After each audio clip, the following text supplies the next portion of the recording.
The Origami Confession, a Miles Harrington thriller, Chapter 1. The Somber Anniversary. A cold wind cut through the narrow alley behind the brownstone on West 72nd Street, carrying the distant rumble of a subway train below. Detective Miles Harrington crouched beside the body, his breath misting in the late January air. Exactly 1 year had passed since the first victim appeared in Central Park, and tonight's discovery felt like a grim commemoration rather than a fresh tragedy. The victim was a young woman, mid-20s by Miles's estimate, dressed in a crimson wool coat that lay fanned open to reveal a black turtleneck and slacks. Her head rolled gently at his approach, eyes glassy and fixed on some distant point. Miles noted with a cold sting in his chest that the killer's signature was there as always. A single white origami swan nestled on her chest, its wings folded with surgical precision.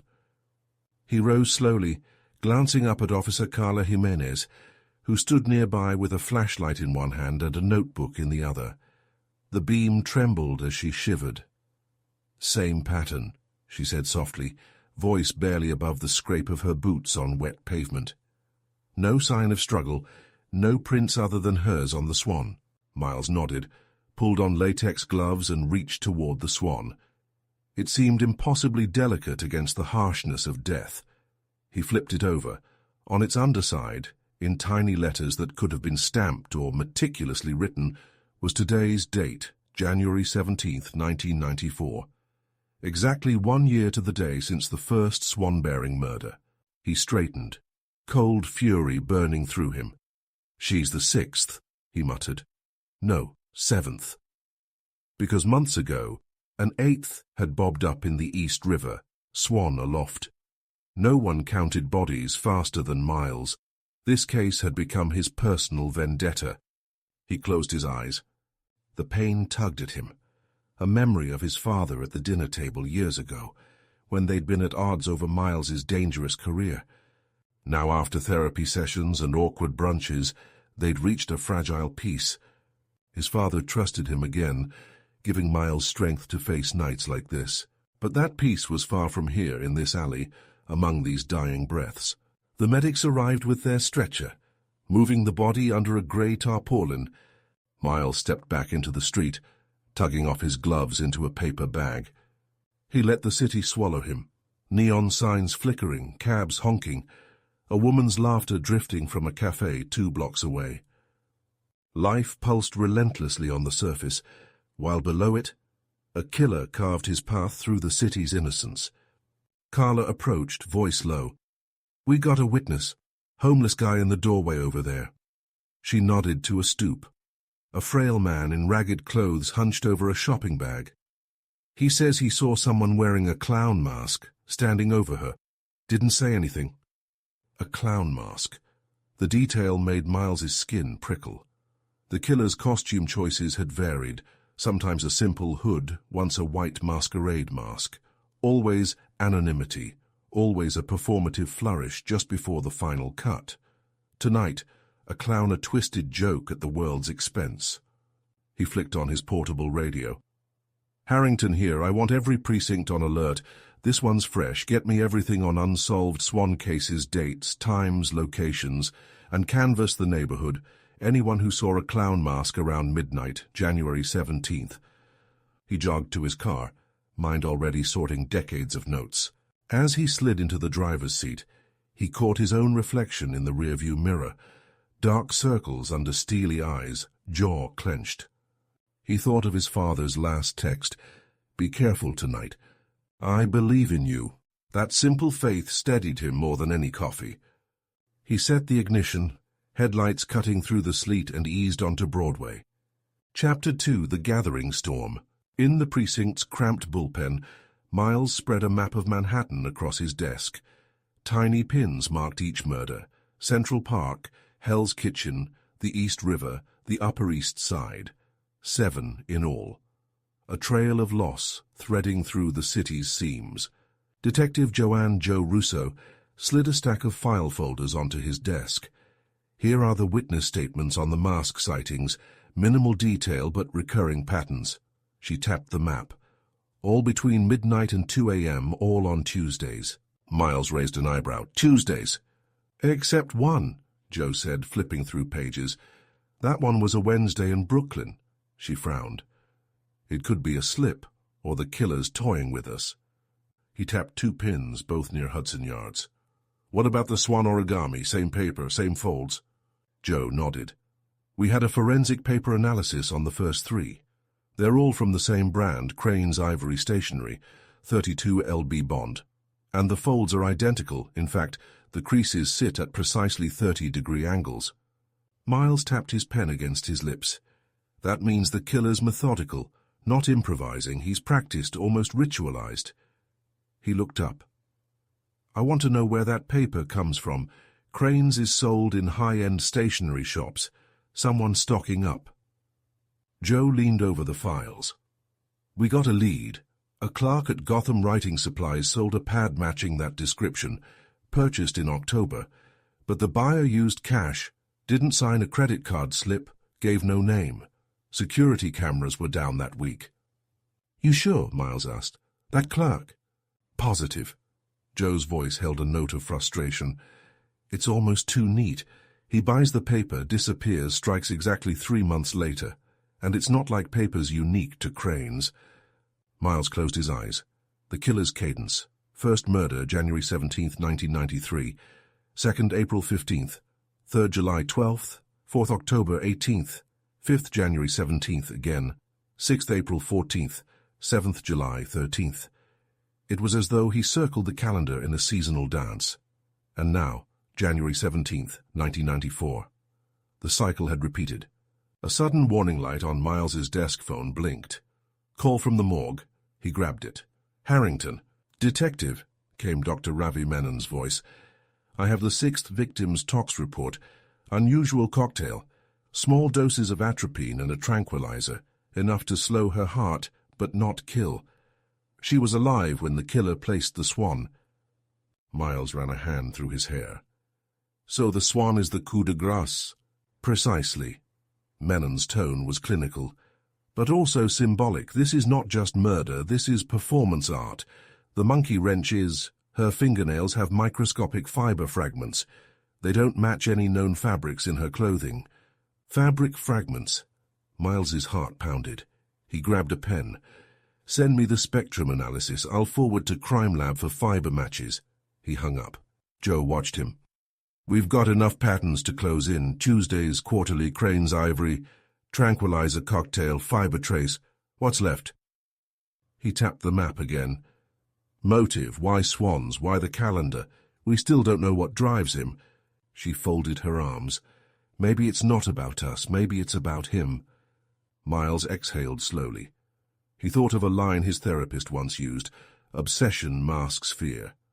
Then let's find him before fear turns into escalation. His pager buzzed. Code 4, another possible swan sighting, tonight, Lower East Side. He looked at Joe. Suit up. We're heading out. Chapter 3, Echoes of the Past.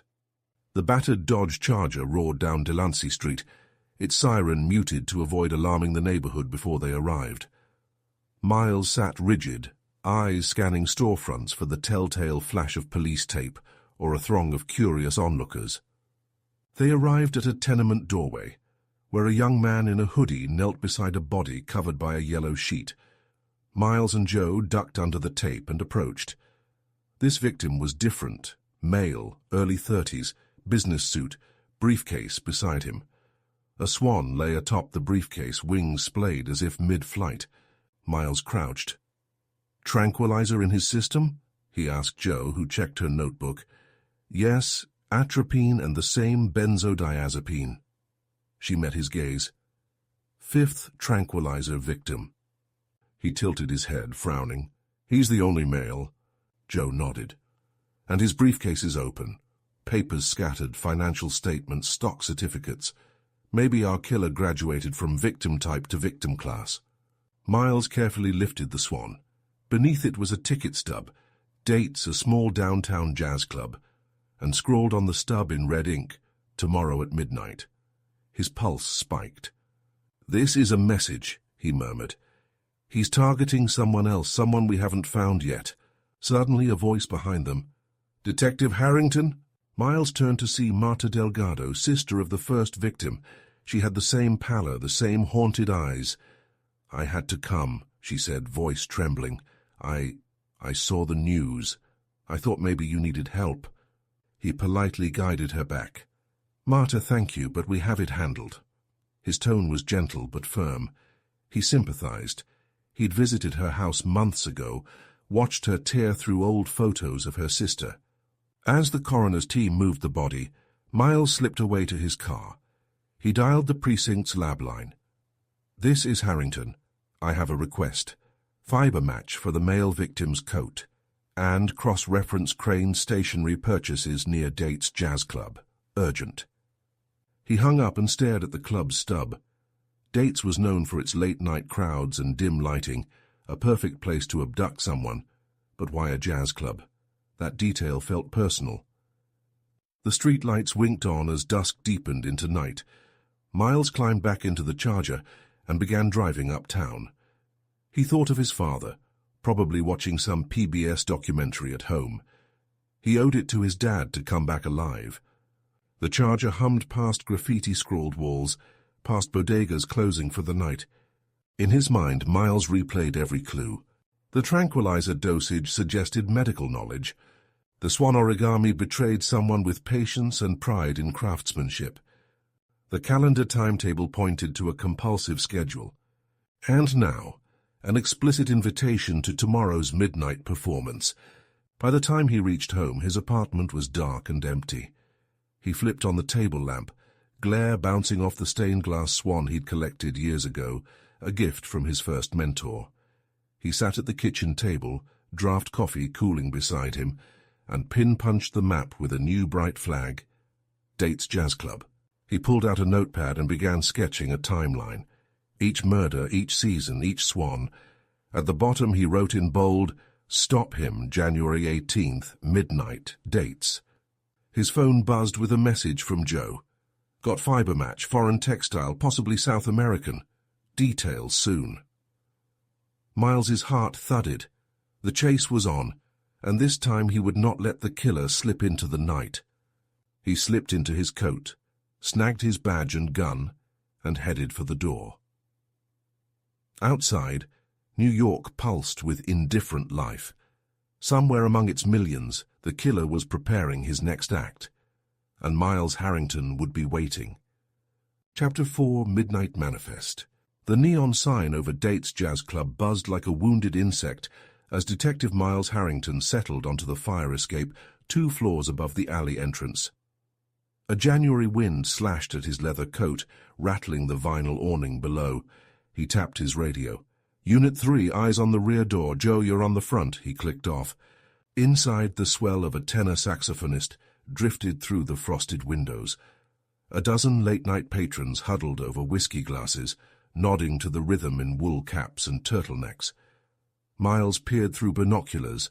The rear entrance was flanked by a brick wall pocked with graffiti, a perfect isolation chamber for an abduction. He remembered Marta Delgado's hollow eyes and the killer's invitation yesterday scrawled on that ticket. Tomorrow at midnight. Tonight was the night. He allowed himself a brief moment of hope. Maybe he'd finally trapped the murderer in the act. A flash of crimson caught his eye. A woman in a scarlet coat, the same cut as the first victim, slipped through the rear door, clutching a white paper envelope. Miles's heart thumped. The killer might strike again. He radioed Joe. "Target in red coat entering rear, suspect follows." After a breath, he added, "Be ready." Joe's voice crackled back. "Copy that." Miles climbed down, gun drawn beneath his coat, and rounded the corner to the alley. He saw her. The woman paused under a bare street lamp, envelope in trembling hand. A low chuckle echoed off the brick. A tall figure in a clown mask stepped from the shadows. Miles froze. The killer raised his hand, dropped the envelope at the woman's feet, and pressed a silenced pistol to her temple. The woman's breath caught, her arms raised. Miles slid behind a dumpster, finger on the trigger. But before he could seize his angle, a second figure, a look-alike in clown garb, emerged from the club's back door and clapped the first on the shoulder. They exchanged a nod, then the original clown reached down, picked up the envelope, and thrust it inside his coat. In a fluid motion, both figures sprinted past Miles's hiding spot in opposite directions, one north toward Houston Street, the other south toward the river. The woman collapsed, unharmed but convulsing, eyeing the envelope as though it might bite. Miles burst into the alley. "Miss, are you all right?" He knelt beside her. She blinked, coherent but shaken. He talked to me," she gasped. "He said, 'Your time has come.' Then he left." She waved at the other clown's footprints in slush. Miles scanned the bloodless envelope.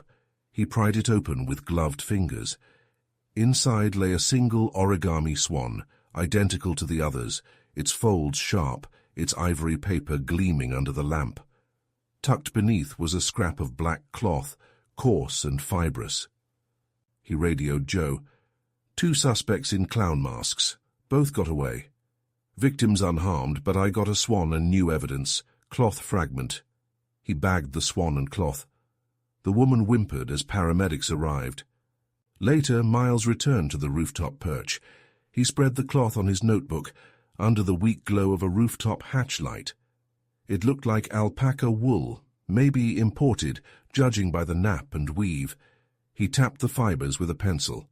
"South American alpaca," he murmured. His pager buzzed. "Lab confirms fiber origin." He exhaled. 2 clowns, 2 escape routes. It was a diversion, a test. The killer was playing chess, baiting him to commit. Miles punched the map at dates. He forced down the adrenaline. "This ends fast," he vowed to the empty sky. But as the saxophone mourned its final note below, Miles knew the killer had just rewritten the rules. Chapter 5. Threads of Truth. Detective Joanne Russo unfolded the lab report in the bullpen. Under the harsh fluorescence, the words jumped out. Fiber. 100% alpaca, likely Peruvian origin. Dye. Rare indigo derived from cochineal, consistent with artisan weaving. She tapped Miles's door. They confirmed it. Miles traced the Peruvian trade route on a city map. "We need importers, artisan shops that carry South American textiles." He tapped a phone. "Joe, pull licenses for all alpaca vendors in Manhattan. I want names, addresses, inventory logs." She nodded and vanished into cubicles. He sank into his chair, glancing at the swan collection pinned above his desk, a papier-mâché sculpture crowned by an origami flock. He caught his reflection in the bulletin board's glass, steel eyes, heavy shoulders. A year of hunts had carved lines into his face. Joe returned with a list. 5 shops, 3 in Soho, 1 near Union Square, 1 in Jackson Heights. She slid photos across the desk, storefronts draped in colorful throws and scarves. "Which one matches the black cloth pigment?" Miles studied them. The Jackson Heights vendor had a reputation among fashion circles for authentic Bolivian imports, dyed with natural cochineal. "Start there." Outside the precinct, late-morning slush clung to windshield wipers. Miles slid into his Charger and punched in the address. Jackson Heights bustled with sari shops and bodegas advertising tamales. At 8217 Roosevelt Avenue, a small wooden sign read, "Andean Threads." Inside, shelves held sweaters in burnt sienna and midnight blue. He approached a middle-aged clerk polishing a ceramic llama. "Detective Harrington, NYPD. We're investigating a series of assaults. Fiber evidence points here. Did you sell any black alpaca scarves in January?" The clerk blinked. "Possibly, but we keep no records. Customers pay cash. Tell me why you think." He trailed off as Miles showed him the cloth in an evidence bag. The clerk's fingers trembled. "That looks like the piece we sold, but I can't remember who. We moved dozens of scarves at that time of year." He lowered his voice. "There was one man, though, a tall fellow, quiet, spoke little English. Came late December. Asked for midnight blue wool, paid 50 in 20s. Miles's mind raced. He jotted down the description. Tall, non-English speaker. Did he wear anything distinctive? His left hand, the clerk said. He had a tattoo, a swan. He glanced up. A white swan on his wrist. Miles felt the ground shift beneath him. A tattoo. He slipped on gloves. Are you sure? As sure as I'm wearing these gloves. The clerk exhaled, relief and terror mingling in his gaze. Miles thanked him and left with the notebook. Back in the charger, he dialed Joe. We've got our suspect, tall, foreign, swan tattoo, bought alpaca in December. He pressed on. Run immigration records, anyone matching that description, new to the city around then. And check SWAT logs, any missing person cases of men with white ink tattoos. In the precinct, Joe tapped furiously. Within minutes, her eyes widened. Got one. Enrique Salazar, arrived December 8, 1992. Arrested once for disturbing the peace in 93. No record of visa issues. Tattoo of a swan on his wrist. She pulled up his mugshot. Thin face, haunted eyes. Miles stared. Cross-reference with any medical personnel files. Atropine suggests he knows anticholinergic compounds. Joe nodded. He served in the Panamanian conflict as a field medic. Discharged in 90. Rumored to have posted erratic letters when he returned. She brought up a line from a screed he'd sent a newspaper. The city bleeds at its core. I shall choreograph its sorrow. A chill ran down Miles's spine. He grabbed his coat. Let's move on. Salazar's address. At 139 Essex Street, they found an empty tenement apartment. The door was ajar. Inside, walls scrawled with red marker spelled out a date. April 14th, the date of the 6th victim. Miles surveyed the room. A steel desk littered with origami swans, newspaper clippings, and a half-finished sketch of Central Park's Bethesda Terrace. He bagged everything. He's this close, he muttered. One more slip. As they left, Joe said quietly, Reporter Carla Owens called. She claims she's uncovered Salazar's past, wants to go public. Miles's jaw clenched. Get her inside. Tonight. That night he stood in front of Carla's laptop, arguing. If you publish now, he'll vanish and likely kill elsewhere. She glared. The public deserves to know. These swans, these deaths, it's not art, it's terror. Miles softened. I know, but right now he's watching. We need him in one spot. Outside, a lone swan fluttered across the windshield as Miles drove Carla home. It landed on her doorstep, wings taut, beak pointing toward her front door. She gasped. Miles cradled it gently. Inside its folds was a tiny scrap of stationery, a single word scrawled in ink. Soon. Chapter 6, Blood Confession. The precinct's mood was grim when Miles burst in at dawn. He laid the soon swan on the briefing table. He's taunting us and Owens is missing. Joe's face went pale. Her apartment door was locked from the inside, no forced entry. Miles pressed his palm to the origami's crisp wing. If she published, he'd want to punish her. He turned to the team. Search her phone records for calls tonight. Check hotel bookings. She may have gone to interview him. And track her car's final location. Within the hour, a patrol found her red Honda parked outside St. Mark's Church, doors locked, interior dark. Miles and Joe sprinted inside. Pews stood empty. 10 feet from the confession booth, Carla Owens lay slumped, her blonde hair matted with blood.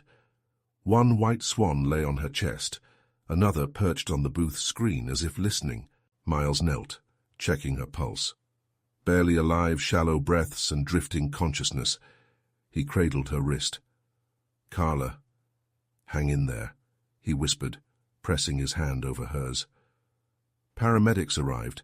He stepped back, jaw tight. Afterwards, at the hospital, he stared at the booth. On its wooden door, in fresh crimson, someone had written, Confession awaits. A single word carved behind the booth's grill. Harrington. His name in blood. The confession booth. The sacred stall for sins unspoken, now a shrine to murder. As he walked back to his charger, under the church's stained glass glow, His phone buzzed. Lab confirms the Swan's paper was Crane's ivory, new shipment, stolen from Gotham Writing in October. It added no comfort, only certainty that Salazar was still operating on his original calendar. It was now January 18th, but that was yesterday's date. The killer had gone off script, attacking Carla before the grand finale. Miles slammed his palm on the steering wheel. "You think you can scare me, Salazar? You think you can stain my name? I'll make you confess or I'll bury you." He drove into the breaking dawn, city lights giving way to pale winter sky. Somewhere out there Salazar watched, confident he'd beaten the detective at his own game. Miles tightened his grip. This war was far from over, and now it was personal. Chapter 7. Ghosts of the Swan. The precinct was eerily silent as Miles Harrington stepped through the bullpen, desks cleared out, evidence lockers open, and the pale glow of the morgue's ultraviolet lights seeping through the frosted windows. Dawn was breaking on a city still reeling from the attack on Carla Owens. Miles paused at the ICU door of St. Vincent's Hospital, badge tucked under his overcoat, and glanced through the glass. She lay on her side, bandaged and sedated, multiple IV lines snaking into her arm. Her chest rose and fell in measured breaths, stable, the nurse had said. He leaned closer, voice soft. "Carla, it's Miles," she stirred, eyelids fluttering. He slipped her earbud from his pocket. "If you hear me, squeeze once." A long moment of stillness. Then her fingers curled around the sheet. He let out a breath he hadn't realized he was holding, and pressed a note to her hand. Any detail heard a name? A language? She blinked, attempted a nod, then drifted back into sleep. He straightened and tucked the note into his coat, steeling himself. Back at the precinct, Joe Russo was waiting by the big map table. She held up a printout. Crime Lab just emailed, "The safe house cloth from the dates envelope matches alpaca sari wool we stole from that Chinatown townhouse." Miles nodded. "And our informant says there's a rental lease under Salazar's alias for that address." He squared his shoulders. "We move tonight." 2 hours later, a tactical unit massed on Pell Street, flashlights carving triangular beams through the fog. The townhouse was dark, shutters nailed, and the only sound was the distant wail of a police dispatcher. Miles knelt beside the front door, ear against cold wood. 4 on the left, 2 on the right, he whispered into his radio. Joe crouched behind him. "Wait for my mark." He counted seconds in his head, a lifetime in a sniper's world, then Joe's quiet "now." The breach team kicked in the door. They fanned out.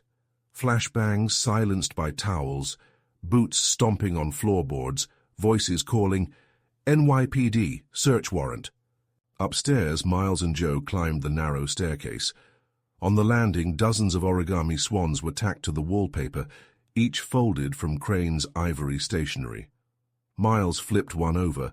Beneath the wing, in red ink, it read, "East River, that victim's site." Another read, "St. Mark's, Carla's altar of blood." His pulse hammered.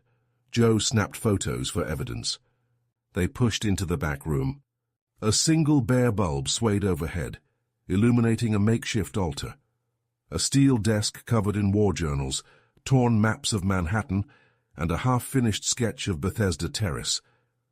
The journals lay open to pages written in meticulous script. "The swan carries the soul. Tonight I set them free." On the desk's corner, a leather-bound book stamped Salazar in gold. Miles flipped through.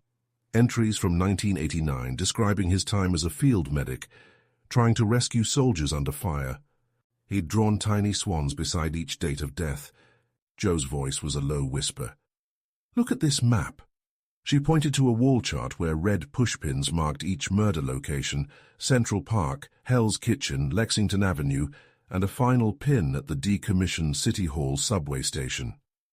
Beneath it, scrawled in black marker, "One last confession, midnight." Miles's jaw clenched. The City Hall station had been closed for decades, its vaulted tile ceilings and brass chandeliers a ghostly relic. Salazar intended it as the stage for his grand finale. He tore the map from the wall and slipped it into an evidence bag. "Call it in. We move now." Before they could descend, a low click echoed behind them. Both swiveled to see a narrow panel in the wall sliding open. A hand shot out, slamming shut the door, plunging them into darkness. Miles drew his flashlight and cornered the panel. The panel rattled, then swung inward as someone squeezed through. He lunged, too late. A flash of a long coat disappeared down a corridor behind them. "After him," Miles barked. Joe was on his heels as they raced down winding hallways. Around a bend, the corridor ended in a blocked-up wall. No one there. Miles slammed his fist. "He's gone!" Downstairs, the front door was wide open. Rain spattered the porch. Miles slipped outside, scanning alleys. A yellow taxi idled at the curb, engine ticking. Through the rain-streaked window, he saw a white-gloved hand lift a swan-shaped stencil to the glass. The cab pulled away before Miles could react. He stared at the empty street, soaked and panting. Joe caught up, flashlight beam dancing. "Taxi 6J30. That was the number the clerk mentioned in Jackson Heights, the one Salazar flagged in his ledger." Miles slammed his palm on the cab's fading tire tracks. "City Hall Station now." As they sprinted back to the charger, Miles replayed the journals in his mind. Swans as souls, confession as absolution.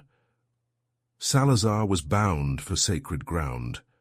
Miles yanked open the car door, engines roared, and he peeled away into the rainy night, determination set like iron. Chapter 8. Chasing Shadows.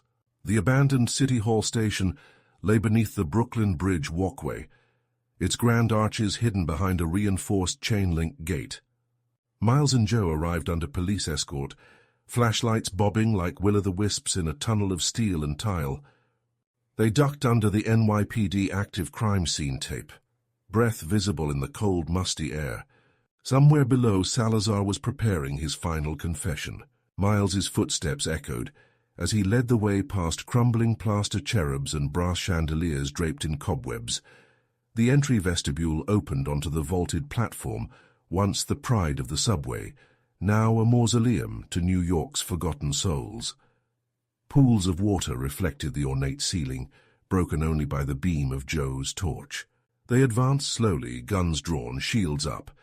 At the far end, beneath a rusted wrought-iron railing, stood a solitary figure in a long coat and fedora. The silhouette was unmistakable. Salazar. He faced the blank wall, back turned, as if rehearsing for an audience of ghosts. Miles motioned for Joe to flank left, officers to secure the front. Every second stretched. The platform was silent except for the drip of water and the distant hum of traffic above. Then Salazar spoke, voice crisp. "Detective Harrington." Miles stepped forward. "It's over, Salazar. Drop the weapon." Salazar turned, raising his hand. Not a pistol, but a black transistor radio. He clicked the dial. Static hissed through the station's hidden PA speakers. Then music swelled, a haunting violin solo, the strains of Vivaldi's Winter drifting through tile arches. Joe's radio crackled. "All units be advised," and cut off. Salazar raised the volume. "You wanted confession," he said, walking slowly toward the guardrail. "Here is mine." At his feet lay a silver tray of folded swans, arranged in a perfect circle. He plucked one and opened it. Inside, engraved in tiny script, "I was their medic, but I could not heal their wounds." Miles's grip tightened. "You tortured these families." Salazar held up a finger. "Listen." He pressed a button. A slatted grate above released a shower of origami swans, fluttering like snow in a gale. The birds swirled in the lamplight, drifting down, piling at Miles's feet. The chamber filled with paper, each a testament to Salazar's patience lost under his care. Each a victim he could not save, so he made them immortal in death. Joe shouted, "Now!" and rushed forward, but Salazar had already melted into the shadows behind the columns. Miles fired. The shot rang hollow. He sprinted after Joe, weaving between pillars. The station branched into narrow service tunnels, unmapped, pitch black, and soaked with condensation. Through the gloom, Miles caught a glimpse of Salazar's coat-tail flipping behind a corner. He pursued, adrenaline hammering. Water dripped from pipes overhead, clinking like distant bells. Joe's footsteps pounded behind him. The echo grew fainter as she fell back to guard the main platform. At a T-junction, Miles paused, scanning both tunnels. A metal door on the right bore a faded sign, "To City Hall Loop." He pressed forward. The corridor narrowed, debris littered the floor, broken wood, shards of tile, a single origami swan trampled underfoot. He pocketed it. A flicker of movement up ahead. Salazar stood beneath a peeling emergency exit sign, one hand on the door lever, the other holding a microphone. He smirked. "You're persistent." He gestured toward a chain of brass bells dangling from the ceiling. "But persistence has consequences." Miles raised his gun. "It ends here." "Indeed," Salazar said and pulled a cord. The bells jingled, a chaotic symphony, and the lights snapped off. The corridor plunged into darkness, only the red exit sign glowing. Miles's pulse thundered. He fumbled for his flashlight, turned it on, and saw Salazar slipping through the exit door into the night beyond. He bolted after him, bursting through a service shaft into the basement of City Hall proper. A storage room lined with archive boxes, floodlights strobing on now, triggered by Salazar. Miles dodged swinging chains and toppled crates. Salazar pushed past a stack of chairs, leaving footprints in dust. At the end of the hallway, a large wooden door marked Confessional A stood ajar. Outside, Joe's voice rang, "Miles, behind you!" He whirled, gun raised, but no one was there. Salazar was gone once more. Panting, Miles kicked the door open. Inside, the confessional booth was empty, save for one last swan taped to the screen. Beneath it, in fresh red marker, "One Last Confession." Chapter 9, The Reckoning. Miles Harrington stood beneath the arched ceiling of the abandoned City Hall station, the cold tile slick with last night's rain. Behind him, hidden in the service tunnels, SWAT officers waited in silence, rifles trained on the platform. Only the distant drip of water disturbed the hush. At his side, Detective Joe Russo held the map Salazar had ripped from the wall, its final pushpin marking the confession booth where they'd first found Carla Owens. He checked his watch. 11:58 p.m. 2 minutes to midnight. He moved to the booth and set down a single origami swan, crane's ivory, folded at exactly 30 degrees. It was bait. Salazar had to see it. Miles backed into the shadows, signaling Joe. They both melted into the gloom, listening for footsteps. The seconds ticked by. Miles's pulse echoed in his ears. His thoughts flickered to Carla recovering at St. Vincent's, her whispered confirmation that she recognized Salazar's voice during the attack. That fragment of memory had guided them here. He thought of his father's text, sent days earlier, "Trust your instincts." At 11:59, a faint chirp crackled from Salazar's stolen radio, hidden beneath a grate. Static hissed, then a distorted voice counted down in Salazar's accented English. 10, 9. The radio cut out. Miles signaled SWAT. "Hold." At midnight, the station light snapped on. Salazar stepped from behind a pillar, clown mask in hand, face pale beneath the brim of a fedora. He paused at the booth, eyes glinting. "Detective Harrington," he said softly, voice measured. "You invited me." Miles emerged, badge raised. "It's over, Salazar. No more swans." Salazar's gaze drifted to the single swan at the booth's threshold. He knelt, touching the paper. A memory flickered in his eyes, of dying men in a foreign field, swans drawn in the dirt beside them. He rose, tucking the mask under his arm. "They called me savior. I was their medic. But salvation is a lie." Joe stepped forward, handcuffs ready. "You killed them again and again. Why?" Salazar turned to her. "Because in death they found peace."